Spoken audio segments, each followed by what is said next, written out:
Brenda McCune is a family law attorney.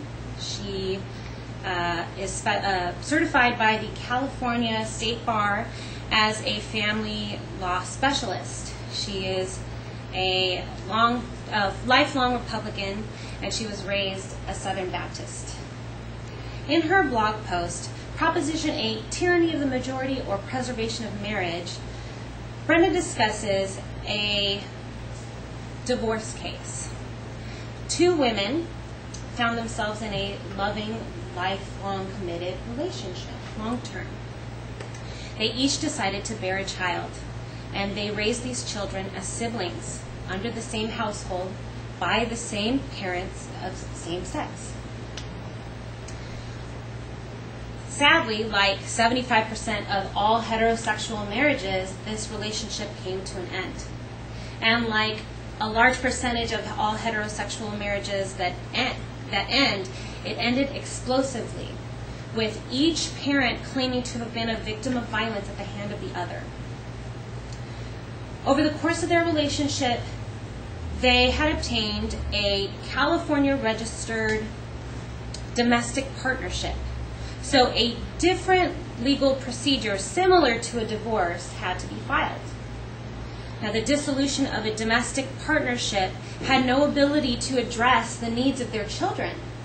And since this couple did not initiate cross-adoptions, the only chance that these parents had to maintain a connection, a contact with their non-biological child, and for the children to maintain contact with each other, was to file cross-guardianships through the probate court.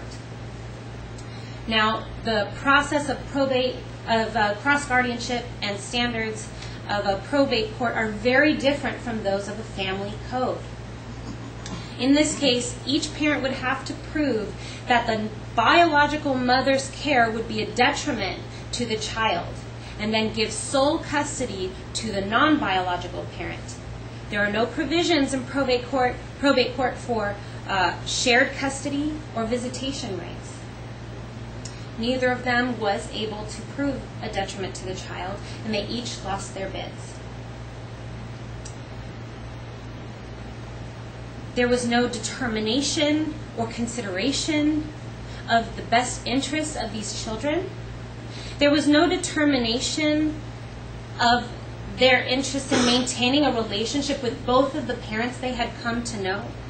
There was no determination of their rights to maintain a relationship with the only sibling they had ever known.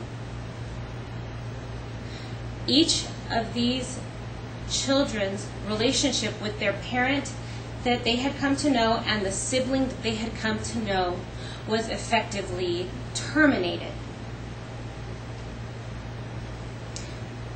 The process and best interest standards of the family code,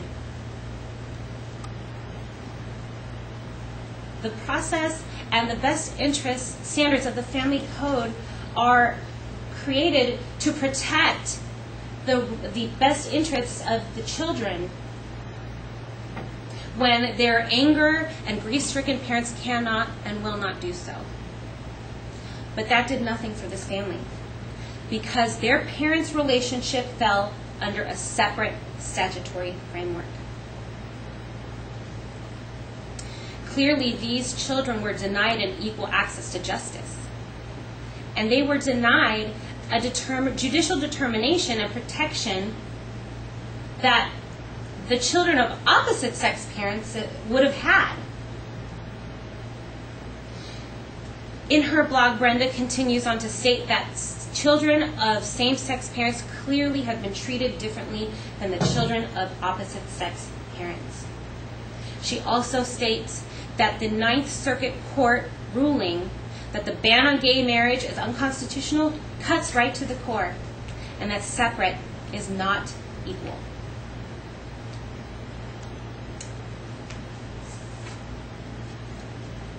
Matthew 7:1-2.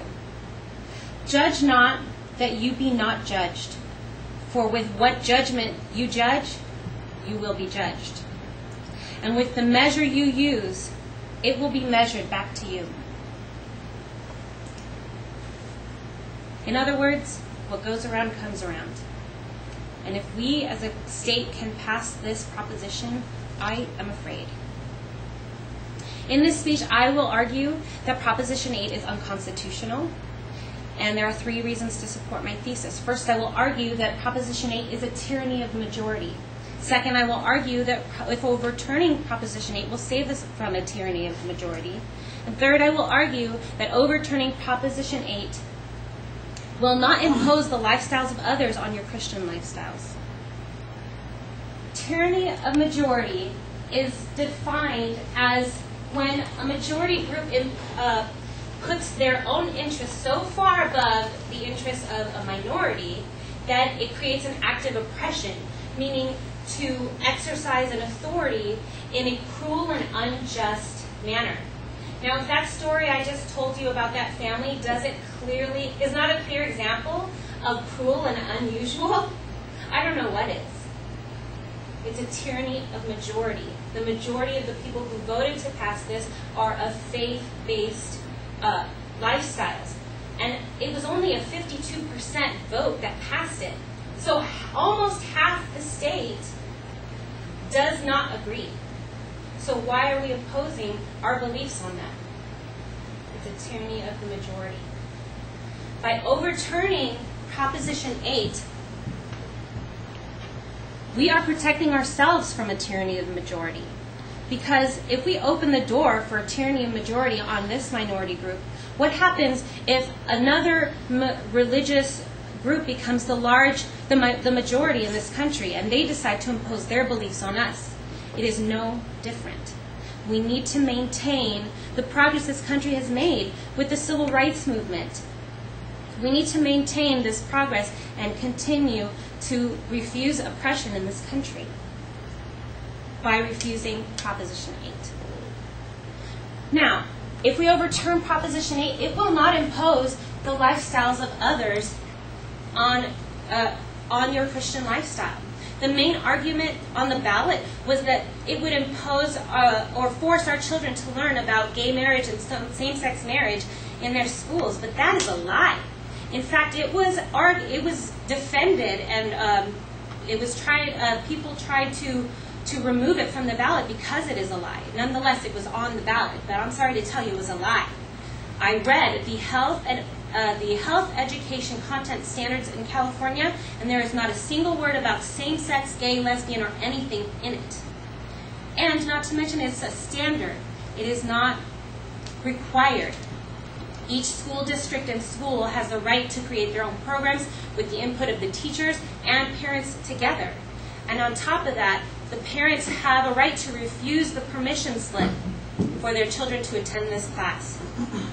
And in fact, if your children did happen to learn about the differences and cultures and relationships and families that exist in this country, would that not be teaching your children tolerance? Isn't that teaching something very Christian? Isn't that a huge... Isn't it a sin to be intolerant? How proud would you be if your child came home one day and because they learned about the differences in families and the differences that in the ways that people love, that because they learned that they came home to you one day and said, "Mom, today I defended my friend at school because they were picked on because they were gay." I, for one, would be incredibly proud. In this speech, I argued that Proposition 8 is unconstitutional. First, I argued that Proposition 8 is a tyranny of the majority.